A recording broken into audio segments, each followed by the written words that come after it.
We've got some primary results, and time is up at 60 minutes for Scott Pelley. Plus, as we get ready to celebrate America's 250th, Interior Secretary Doug Burgum gives us the latest on that, the reflecting pool, and so much more. Welcome to the Sean Spicer Show. Let's get into it. All right, guys, it is Wednesday. We are over the hump. We are headed towards the weekend. And finally, I think we might get a pretty decent weekend where I am, which it's always been cold, rainy. Anyway, I'm looking forward to something nice. We have a lot to get into today. Some primary results, some media updates. Time is up at 60 minutes for Scott Pelley. See what I did there? Trying to make a little time joke. This guy, I'll tell you all about this, but he got fired. And he basically asked for it. I mean, literally, if you wanted to get fired, watch what Scott Pelley did and then follow that model. It was unbelievable. Plus, apparently, there's a new date for the White House Correspondents' Dinner. I'm still a hard no. Before I get into the primary results, though, Secretary of the Interior Doug Burgum is coming up. Now, he has oversight over all this stuff that's going on in D.C., right, for the monuments, the reflecting pool. We'll get an update from him on that.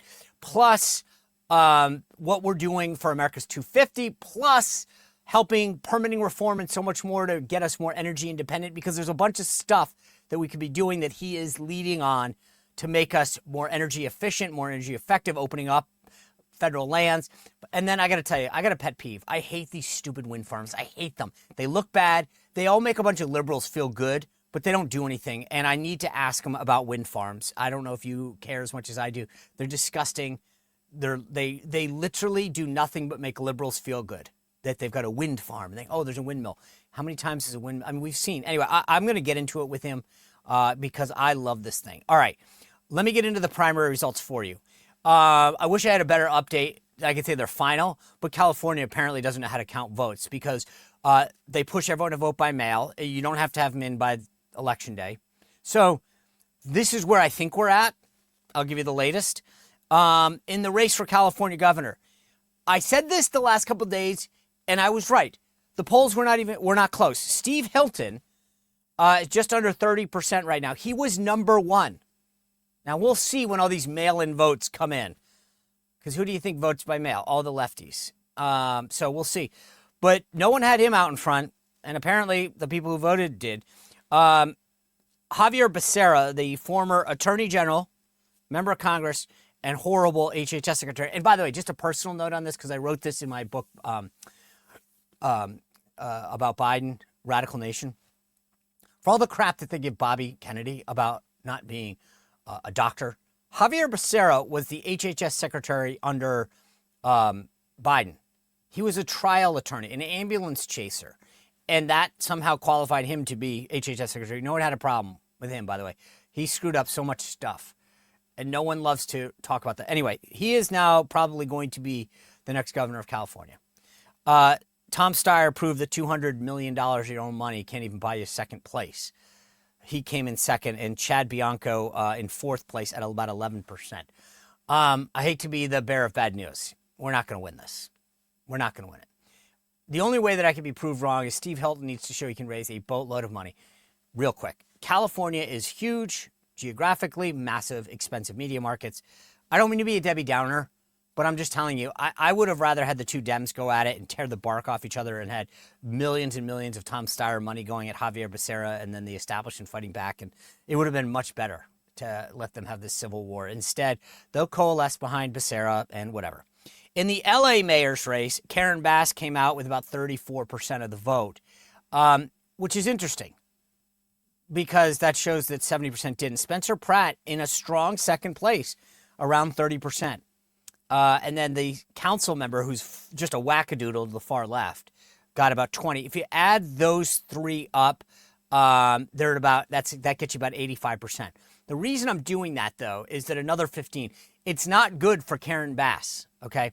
But here's the reality. In a general election between Karen Bass and Spencer Pratt, the question is, where is all that vote that didn't go for one of the two of them? So combined, they got about 65% of the vote, okay? Karen Bass has got a pretty solid 34, 35%. So she needs to get 16 more percent. This is my math here. To get 50 plus 1 in the general and win. I'm just telling you, this is going to be an uphill battle. Now, Spencer Pratt, strategically, needs to start shifting his tune from caring about what a bunch of white liberals, I mean, they obviously, these Hollywood types don't like the fact there's a bunch of druggies throwing trash into the front lawn. And Spencer Pratt has tapped into that frustration, which is fantastic. But LA is 75% Democrat, and a large percentage of that is people of color.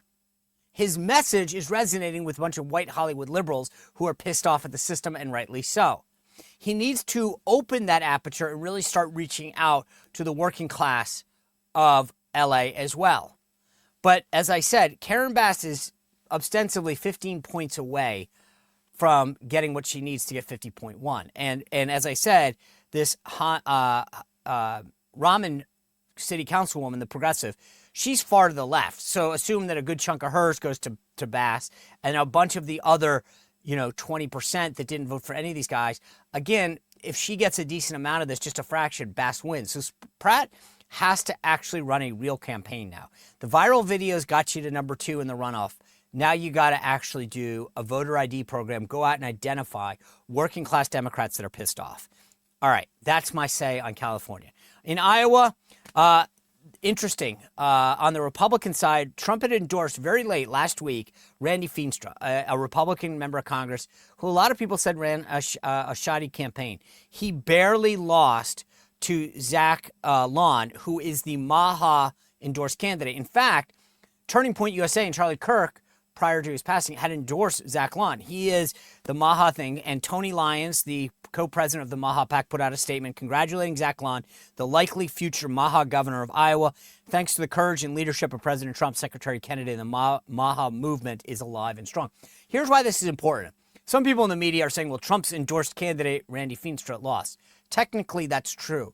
But let's be clear. Zach Lawn is a very big proponent of Trump and the Maha movement. This was a split decision. And again, we're talking like a point. So I know on the scorecard, Trump's endorsed candidate didn't win, but a Trump candidate won. Anyway, and then in the Iowa Senate race, Ashley Hinson did prevail big time on the Republican side, and she will take on Josh Turk, who is now you'll hear the media say, oh, he is the more moderate. He's not a moderate. He's less crazy than Walz, who was the state senator, who was like Bernie Sanders and Elizabeth Warren crazy. But, and this may make it more competitive, but Ashley Hinson, as I noted yesterday, she's raised over $7 million. She's strong.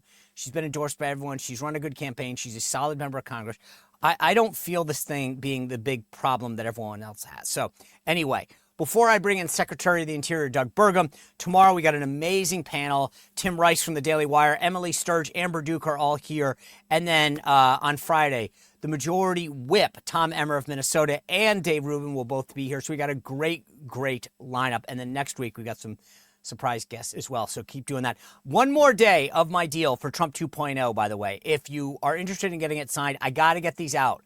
So if you're interested in an inscribed version of Trump 2.0, whether it's Father's Day or birthday or something else, I'm going to try to have everything in the mail by the weekend. You can go to SeanSpicer.com, go to the book tabs, order either the briefing or Trump 2.0. Send us an email at contact@SeanSpicer.com, and I will inscribe it. Remember, I'm not looking for a book report here. Just write to Dad, I love you, Happy Father's Day.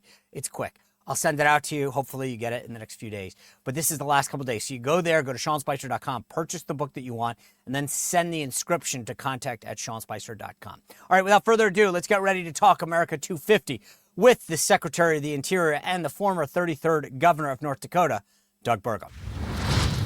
Mr. Secretary, welcome to the show. I got to ask, we've seen Oz, the VP, the Treasury Secretary. When is Doug Burgum taking the podium at the White House briefing room? Sean, I would love to do that with one caveat that I get a coaching session from you before I head on up, because you nailed that job.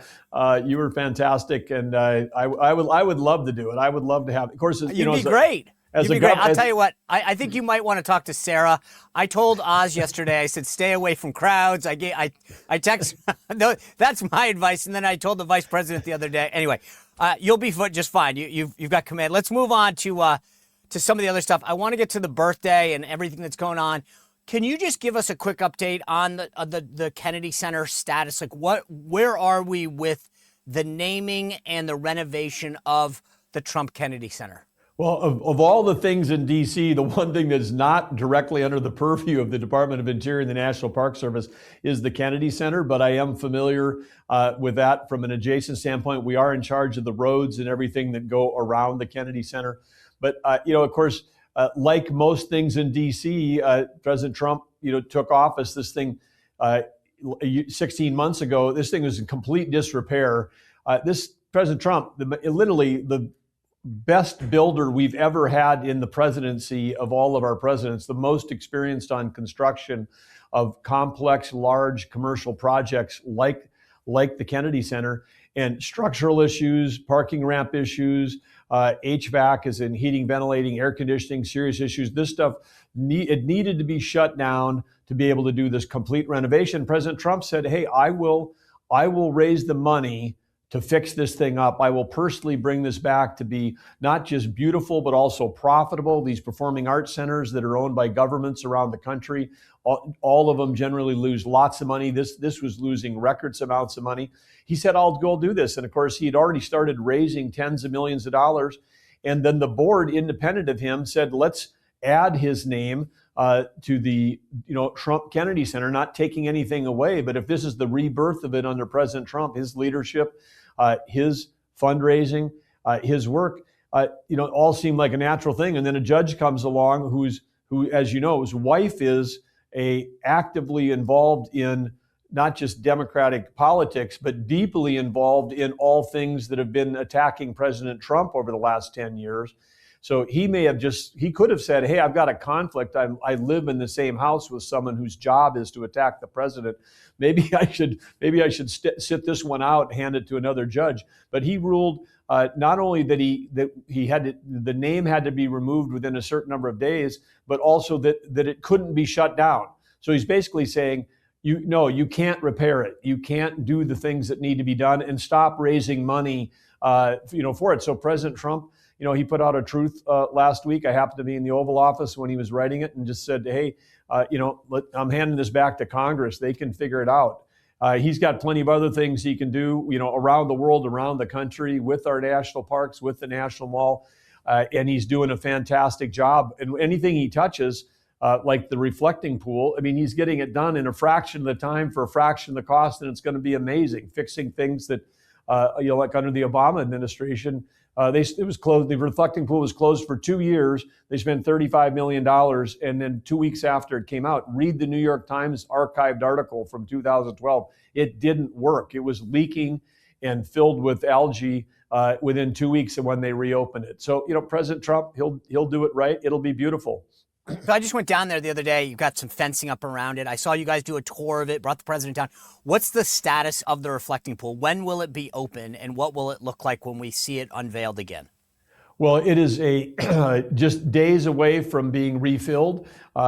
I'm planning on heading down there later tonight myself to check it out. They should by today. We got another beautiful day. Of course, you couldn't work on it when it was raining. You had to have dry conditions to apply both the primer, epoxy, and then the finish American flag blue coating, which is a heavy industrialized rubberized coating that's not going to leak. But we're within days of being able to start refilling it. And what you're going to see when you come down there is a reflection. It's called the reflection pool for a reason. This thing was designed. It is 8 acres, Sean. It is. You take the Empire State Building and put the Washington Monument on top of it. That's how long it is. This is a huge project. 2.5 miles of expansion joints on the bottom of that pool that were leaking. And we've got a solution that's been tested that's going to stop those leaks. But anyway, when it opens up, what you're going to see is a reflection of the Washington Monument, a reflection of the Lincoln Memorial. It's going to do the job it was intended to do. It's going to do it beautifully. And again, thanks to President Trump. The only president who's built a bunch of pools. He's built he knows pools. He knows. Did you see the Washington Post last week? They tried to fact check you guys. And it says, we asked a bunch of pool guys, and then at the end of 1,221 words, it says, American flag blue was the right color, right? It was like, we really want to get you, but gosh, you did it right. Yes, yeah, that was they say burying the lead. If they couldn't have buried it any longer, it would have been out of the back end of that story. But yeah, at the very end of that, yeah, it was the right color, because the dark color, you don't want it. If you go to a swimming pool before you jump in, you want to be able to see if there's a frog in the pool, if there's a leaf in the pool. But in a reflecting pool, you want to see the reflection, not the bottom of the pool. And Good dark point. dark colors is what does that. And an American flag blue, how fitting for our 250th. Great choice by the president. Can I ask you, how did that happen, right? In other words, the president of the United States, he doesn't drive around D.C. or go for a jog on the mall like a lot of people. Did you come to him and say, Mr. President, I know you care about some of these iconic figures. Here's some ideas for you. How did that whole idea of fixing the reflecting pool and these monuments come into the lexicon of the president's purview? Well, the president, believes in two things. He believes in safety and he believes in beauty. And so he put out an executive order after he, took office as 47 that said, make DC safe and beautiful. And that executive order had everything from, doubling the size of the U.S. Park Police, which had been defunded during the Biden era, as part of that big blue metro thing of we've got to reduce our policing in our cities, which of course led to all this increases in crime. So we were definitely working on the safety side of it. That started with a surge last summer. It's been fantastic. We have doubled the size of these aren't park rangers, and this is not Metro. The U.S. Park Police is the elite group that was created by George Washington in 1791. They are like the highway patrol of the DC Metro. So as a governor, I completely get what they do. They're like DC's finest, thinking like that. But they had all their authorities. I did a ride along with them. We pulled over a car that had stolen plates, tinted windows. That's illegal. 4 guys in the thing, smell of marijuana coming out of it. And they, hey, are we going to pull these guys over? They said, well, we would, but if they drive away, we can't pursue them. I said, what? You have a highway patrol that can't pursue vehicles when they drive away? They said, yeah, our authorities were taken away. We reinstated those. We've completed over 200 successful pursuits without an incident in the metro area. We've doubled the size of the force. Everybody that wants to do law enforcement wants to come to work for the U.S. Park Police. We've raised their salaries. We've given them the job to do, which includes actually doing and arresting people for breaking the law. And it's one of the reasons why crime is down. But on this side specifically, your question on the reflecting pool. So we were out there with the plan to fix 48 monuments, 22 fountains. We're working across the city. The reflecting pool wasn't on that list. President Trump tells the story, but he had an important visitor from a foreign country in the Oval Office that had gone for a walk on the Mall that morning at 6 a.m. They're in the city. They're inspired. They want to see our monuments. They're going to be going to the Oval Office to meet the president. And he said, how was it on the Mall? And they said, sir, the reflecting pool is a broken swamp of algae and et cetera. This is just earlier this year. He called me from the meeting. He's like, Doug, are you the guy? Are you the guy? Are you, it's like, are you the pool guy? I'm like, yes, sir. And so he said, we got to fix this thing. And we started immediately on this project. And of course, you get into doing historical renovation and then it expands. We get in, we find out, the chlorination pipes aren't working, haven't worked for a decade. It needs nano bubbler technology. It didn't have that. this 2.5 miles of expansion joints aren't working. So you get into it, scope expands. We got a great crew of people working on it. And they're, like I said, they were the one group in the country that had the material, that had the labor force, and had the ability to hit the timing to have this thing open and ready well ahead of our celebration on 4th of July. But yeah, it's President Trump's attention to detail. And then, of course, no president has ever driven in a motorcade. He came over one night to meet the construction workers, and we were literally driving down the length of the drained where the construction was happening. But he is so good he's been around construction workers and construction sites since he was a kid. I mean, his rapport with construction workers, unmatched. I walked a couple hotels with him, and I walked a golf club with him, and it's scary. The level of detail that he cares about. I mean, he'll note, why is that picture there? It should be there. Why? I mean, like, I don't envy you, because I bet you he drives by a monument and calls you and says, all right, fix this. But I want to get on to what we talked about initially at the beginning, the birthday. There are two groups out there, America 250, Freedom 250. Can you give viewers an understanding of what the difference is between the two groups?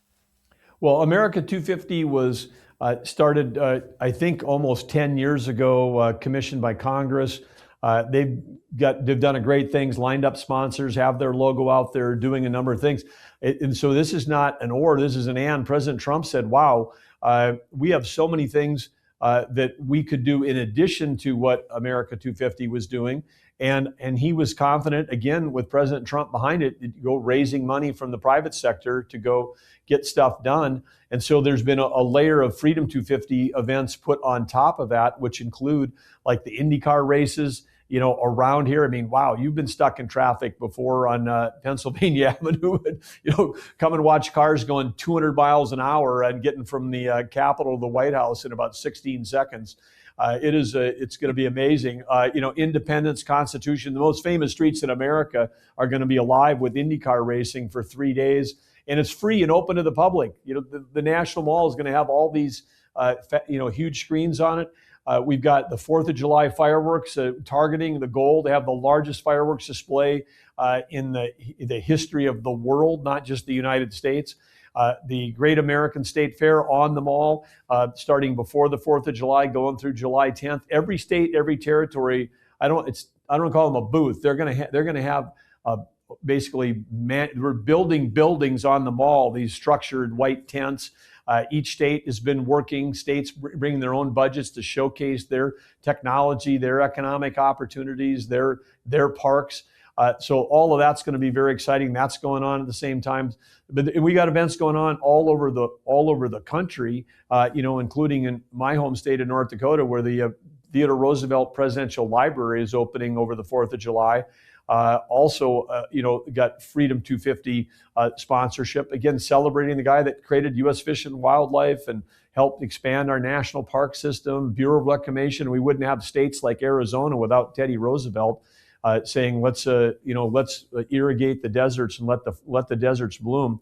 So, there's things going on across the country, celebration, Statue of Liberty, great things going on with the tall ships in New York. So if you go to 250.gov, and you're going to see a whole list of parties that are happening around this country, and every one of our national parks, every one of our fish and wildlife locations, all of the things that we manage, all the public lands, striving to get even more access for hunters, anglers, recreation, all of the many things that we manage. I mean, between Army Corps of Engineers and Bureau of Reclamation, 1,100 dams, which means 1,100 recreation lakes, available to the public. I mean, it's a huge industry, the outdoor recreation industry. They've been great partners as we head into 250 as well. But it's a summer of gratitude, summer of celebration. And this country, with our abundance, we've got a lot to celebrate. Speaking of celebrating and going out and doing this, it takes gas to do it. It takes energy to do this. Can you talk for a second about what you've done within your purview to allow more drilling, more access to energy? Because I know there's a lot of stuff out there that you've done personally through the Department of Interior to help up production and to reduce permitting, things like that. Can you just give us a heads up what you've done in that realm? Happy to, and I want to start out with credit again. President Trump, one of his executive orders was the creation of the National Energy Dominance Council, and the recognition that we had an national energy emergency in this country. What we inherited, whether it was a policy of the Biden administration, which was really energy subtraction. They called it energy transition, but if you transition from reliable, affordable, American secure baseload electricity, and you transition to something that's intermittent, weather dependent, highly subsidized, and when the wind's not blowing, the sun's not shining, you actually have less electricity. So we were at a time when the nation needed more. We need it for defense. We need it for manufacturing. We need it for manufacturing intelligence. We were headed the wrong direction. So across about half the cabinets on the National Energy Dominance Council, and my great partner Chris Wright is vice chair of that. Lee Zeldin, other key players across this, what Rubio and Bessent and Lutnick are all doing, all matters relative to, getting energy dominance, where we got prosperity at home, peace abroad, enough energy to sell to our friends and allies so they don't have to buy from our adversaries that are funding wars against us, funding terrorism against us. So what's happened? 16 months ago under Biden, there was a ban on LNG export facilities being built and permitted. Now we're the largest LNG exporter in the world. We've displaced 2/3 of Russian gas in Europe. That is taking away money for their war machine. And then, of course, that means American jobs, American building out these facilities on the Gulf Coast. And we're the largest producer of natural gas, largest producer of oil. And then for the American public, what's in it for me? When we develop our public lands and we sell a lease to a private company to develop that oil and gas, that money comes into the Treasury. We had a sale 3 weeks ago in one part of the Permian in New Mexico, Carlsbad, and over $4 billion of leases sold. That's 13 times more than the Biden administration did in all 4 years. They were illegally not holding lease sales. They were saying, stop sending us money, private sector. We don't want your money. No. And then when you pay for a lease, then you need a permit to drill. We inherited 5,600 unprocessed permits for applications to drill in that same one office in Carlsbad office in New Mexico. And why would someone bid on public land to develop a resource if they don't think they're ever going to get a permit? So now we've crushed that backlog down by 91%. It's a reason why we had the $4 billion lease sale, and that some of that money, big chunks come to the Treasury, but it also goes to local school districts and pays for roads, pays for tribal, pays for all kinds of stuff, on a revenue sharing back with the states. So this is fantastic economic development. The Biden administration, revenue went down every year in the Department of Interior. Now we've got revenue higher than our expenses. With this agency, where we control 20% of America's land and more than 20% of the subsoil, 500 million acres of land, 700 million acres of subsurface, and all the offshore from Gulf of America to Alaska to, Guam and Marianas Islands and American Samoa, because Interior has all the territories as well, as Sean. These resources are meant for the benefit and the use of the American people. And putting them to use, we can have the cleanest environment, best water, best air, never touch a national park or wilderness area, and still develop. That lease sale I'm talking about with $4 billion was just under Bureau of Land Management. It was 0.001 of the land that we manage. It's like we have such abundance. We can do both things in America. And certainly right now, America, we know that we did a great job of getting back gas prices down from that over $5 under Biden. We got them way down, almost into the twos. They're back up again now, but now they're starting to come back down again. I saw some numbers yesterday in New Jersey, 369. Coming off of the, coming down. President Trump knows how to get gas prices down. That is for sure. But just from a standpoint of our economy and where we're headed, we have the lowest energy prices in the world. We have the highest energy security in the world. So lowest prices, most security. And then with Venezuela, President Trump in 45 minutes turns a sanctioned adversary into a strategic ally. We had some brave military. You served in the military, brave military that were injured. No one died. It's like the expectation that we can flip a switch like that in an hour, in terms of execution. Expectations are quite high on President Trump. But what that means, largest oil field in the world, now production back up in Venezuela, all of that oil from Venezuela flowing towards Gulf refineries, helping keep the price of gas down in America. The Jones Act, we also took that. We were able to ship from U.S. port to U.S. port at a lower cost. So whether it's drilling permits, lease sales, Jones Act, Venezuela, opening up Alaska, holding lease sales up there in the north, the National Petroleum Reserve, Alaska. Again, not a wilderness area, not a national park. It is a National Petroleum Reserve, and the Biden administration had stopped lease sales on a place that was meant for us to have that energy. Again, so we're across the front, what's accomplished and the speed that's been accomplished to bring America back to the top. the leaderboard on energy production, which is, more supply, lower prices, bodes super well for the future of this country. I want to ask you one last question, though, because you're talking about all the stuff you're doing to get prices down, to bring in revenue. One of the things that I think pisses off a lot of people in New England, I'm from Rhode Island, are these stupid wind farms that are all about making people feel good, but are bad for the environment. They're horrible for the maritime industry. What are you guys doing to get it? I mean, it sounds like you're focused on all the stuff that's getting us more energy independent, more revenue. But what do you say to the folks that live off the coast of New England that see these ridiculous wind farms that are all about feel good? Well, it is that's a good term, ridiculous, because it is some of the highest cost electricity we produce in the country. Not some, it is generally the highest cost electricity is offshore wind, and it's also then unreliable. So you're paying the most for the thing that's the least valuable, because if electricity runs 24 hours a day, 365 days a year, that's a good thing. If you don't know when it's going to be on or off, if you have to have a sticker by every light switch that says may or may not work depending on if the sun is shining or the wind is blowing, I mean, I think Americans would be a little frustrated. And the general economic thing that is not understood, and even not understood apparently by policymakers and some senators, is that when the wind doesn't blow, we still need power. So you cannot shut down all the other stuff. This is my point earlier. This transition was a lie. There is no transition. It would have to be, that was energy subtraction.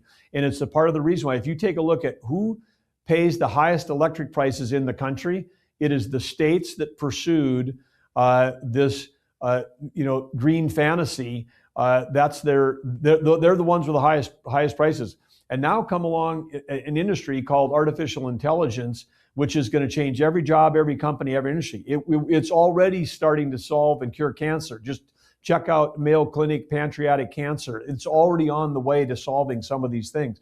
It has the ability to provide a personalized tutor for every school kid in America. I mean, these are things that would change broken systems. I mean, this from your time in government. The two things that are most inflationary in this country: healthcare and education. Those are the two things we subsidize through the nose, and the results haven't gotten better. The inputs have gone up, the outputs haven't gotten better. Those things are about ready to change with AI. And of course, we need AI for defense. We need AI for the Golden Dome. We need AI to stop people like Iran. Iran launched 500 missiles at Israel last year. We all know that. And they're all timed to get there at the same time. Some got there in 12 minutes, the hypersonic ones. Some got there in 2 hours. Some of the low-flying drones that fly at the height of a wind tower, got there in 8 hours. And Israel shot down 497 of them. And then we all said, what in America, we go, let's on page 18, and we're like, what was the score of the ball game? I mean, Israel could have been wiped out if they didn't have AI. You don't shoot down 497 out of 500 incoming that are arriving at the same minute unless you've got AI. And America needs that as well. The offshore stuff on the wind is a national security concern. Sweden has now canceled offshore projects because of it. Because take the Ukraine-Russia conflict. Take that conflict. Has anybody read a story about a Russian pilot getting shot down? I don't remember reading that, because no, this is autonomous on autonomous warfare going on for 4 years. Escalating, being refined, etc. And swarm drones is one of the things. If you wanted to attack New England, if you want to attack our most populous cities, you wouldn't hijack a plane and fly it into a skyscraper anymore.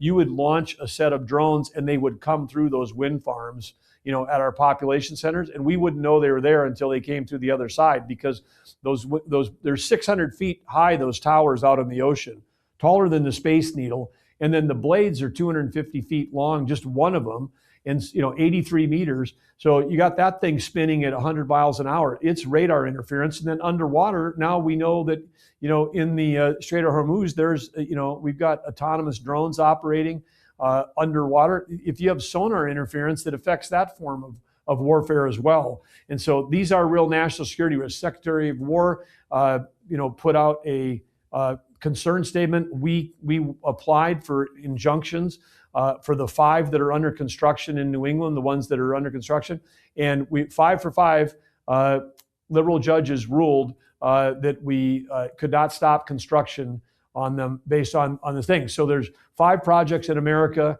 that represent a national security risk and are going to produce really high cost intermittent electricity are still under construction. The rest of the industry of offshore has gone away because under the Working Families Tax Bill last year, the subsidies are sunsetting and going away. Another thing we can celebrate on this year on July, but the minute the subsidies went away, all the project developers said, "Oops, I guess we're not going to do that." And why did they do that? Because they knew they weren't developing electrons, they were developing tax credits. That's what they were doing. That's the big thing. And then, of course, they were promised they'd work for 20 years. Most of the ones in the North Sea, because the salt water have to be repowered anywhere between 10 and 14 years. So the life cycle is, a hydrocarbon plant, natural gas or a coal plant generating electricity 24 hours a day. You build it, it lasts for 40 years. This offshore stuff, would last, 10 to 12 years. And like in Nantucket, blade falls off, comes up on shore. Beaches are closed. Everybody in Nantucket's upset. The Save the Whales folks were upset with offshore because the pounding that goes in to make those underground pillars that are beneath the towers that you see above, 200 decibels. You can lose your hearing at a rock concert at 140. Whales need their hearing. That's the whale song from 50 years ago that was really popular. I mean, they communicate hundreds of miles with each other. So we had 190 some whale groundings, during the construction, and they tried to hand wave that. The pro-green people, oh no, that's for some other thing. And then the marine fisheries, I've had my office filled, and I've done roundtables up in New England with people in the marine fisheries. These are 3rd, 4th, 5th generation people that fish. They're out there trying to make a living, and their fisheries have been destroyed by the construction of these wind farms and the placement of where they were. And then the last thing I'll say on this disaster, if you build an offshore oil rig, in public waters, managed by the Department of Interior, and if you're doing a rig, you've got to provide financial assurance that 30, 40, 50 years from now, if you take that rig, if that rig's no longer developing, you're responsible, not the taxpayer, for taking it down. The Biden administration waived all the financial accountability and responsibility for how those towers come down when they did the permitting. They took entire swaths and said, this is available for leasing, go ahead and lease it. And by the way, no financial assurance required. We'll figure out later because, on what to do with the towers. I mean, the tables were tilted so in favor of these high cost, intermittent, highly subsidized tax scams that there was a flood of those projects. But now they've all gone away. We get rid of the subsidy. Nobody's doing it. But we have these 5 left in New England that are still hanging out there that the courts are saying must proceed. But it is it's not lowering the rates for anybody in New England. I can tell you that because just look at the power purchase agreements. Some of these power purchase agreements on the offshore wind, were 2 and 3 times more per kilowatt than they were if they were getting it from hydrocarbons. I'll tell you this, you're the first person that I've ever heard really effectively make the national security argument on why these things are harmful. So thank you for doing that. I'm definitely adding that to the repertoire of why they are horrible things. But thank you also for what you're doing to get our country ready for the 250th. It's going to look beautiful. Thanks for being with us today, Secretary, and have a happy 250th birthday. You too, Sean, and I look forward to doing that Undercroft tour. Get underneath the Lincoln with you. And there's a new museum opening up there, so the public will be able to get into a portion of that, the museum portion under the Lincoln Undercroft, and you'll be able to look into it from the museum and be able to see some of the stalactites and stalagmites and see that incredible memorial is built like on cathedral arches. I mean, the arches underneath it is 80 feet high. That thing is not built on a hill. There's no hill. It is like built on the roof of a cathedral. It's an incredible when people see that architecture underneath the Lincoln and think about that they built that, back in the 1920s. I mean, when America could build great things and build them quickly, and it didn't take you a decade to get a permit. I'll have to come back on and talk about permitting reform sometime. That was on my list, but you've wowed us with everything else. And I'll tell you this, people don't appreciate maybe the Interior Secretary's got some of the coolest things. Your office, the Lincoln, the Wolf Trap. I can't tell, like, dirty little secret in Washington, being Interior Secretary is one of the coolest jobs And you've done a great job of making our country, our capital city, beautiful, functional, effective. Thank you for everything you're doing. Really appreciate it and hope to have you back to talk about a lot more of those things. Well, thank you, Sean. And credit goes, we have a fantastic team. And again, the people at the National Park Service, the folks doing historical preservation on these fountains and the statues that are being repolished, regilded. I mean, we have a great team of people. They feel like with President Trump's support, they finally get to do the jobs they've wanted to do. So we have a fired up, happy team and lots of good stuff happening across the country. All right. Thank you, sir. Thank you. All right, guys, that was probably the most effective presentation I've ever heard, as I said, on wind farms, the national security. And I've got a lot right off my front yard here that I will show you on Instagram. If you're understanding what I'm talking about, I'll put it on my Instagram page on the story. But this is horrible. Like, these liberals felt so good about wind farms, and yet here you heard the secretary talk about that. As I mentioned, great show tomorrow coming up with the panel. We got a lot to get into with them about the White House Correspondents' Dinner and some of these other things that are happening on the left, in the media, etc. And then Friday, Dave Rubin and Majority Whip Congressman Tom Emmer of Minnesota. But one last thing I got to tell you. In the media, last night, they officially fired Scott Pelley of CBS. Now, here's what you need to know. CBS is now owned by the Ellisons. Paramount bought it. Ellison put Barry Weiss in charge. Barry Weiss hired a new executive producer of 60 Minutes. He reached out to Scott Pelley, one of the correspondents on 60 Minutes, and said, hey, I'd like to meet with you one-on-one. Pelley says no. Now, who tells the new boss that? Then they have an all-hands meeting, okay, with the whole 60 Minutes staff. And Pelley reads this guy the riot act, his new boss. And he says, you're unqualified for this job. Your boss, Barry Weiss, is destroying 60 Minutes. And so what happens?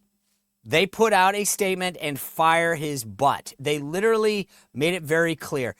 He sends I tweeted this out, and this is from the new executive producer. He says, I meant what I said in my letter last week. I'm excited about joining 60 Minutes. It's the honor of my career, and I'm grateful to work alongside people who've contributed to the most important television journalism brand this country has ever produced. Well, he continues. He said, I'm eager to work alongside those who share this goal. Despite yesterday's misconduct, I had hoped that in sitting down with you, Scott Pelley, today we would find a path forward together. You made clear that you were not interested in such a path. Your antipathy to the future of the show has come through loud and clear, and I have heard you. I therefore write on behalf of CBS News to inform you that your employment with CBS is terminated for cause. Key point there. For cause, effective immediately. Enclosed is your formal termination letter. Scott Pelley writes this thing that put out on 60 Minutes that last month it lost its DNA, and that for my part, the new management, I mean, does he understand that he's an employee? This is like a renter telling the owner what they need to do to change their house. Hey, Scott, quick memo. You work for them. They don't work for you. If you don't like it, bye-bye. These folks in media are so egotistical. They are so out of touch and arrogant. Whether it's the Washington Post or 60 Minutes, they work there. They're employees. They need to stop acting like they're funding it and they own it. I'm glad Scott Pelley got fired. He was part of the problem. Make this a lesson. All these other people, these media personalities, you work for them. So I'm sure he'll be starting some kind of newsletter soon and teaming up with Jim Acosta. But good riddance to Scott Pelley. And hopefully CBS and 60 Minutes continue to do great stories in a not liberal, left-leaning way. With that, thanks for tuning in tonight. We'll see you back here tomorrow, and an unbelievable panel coming your way. And then, as I said, Friday, Dave Rubin, Tom Emmer, we've got it all. And next week, a whole fun show lineup for you. Go to SeanSpicer.com in that book tab if you want a last copy of Trump 2.0. We'll see you back here tomorrow on The Sean Spicer Show.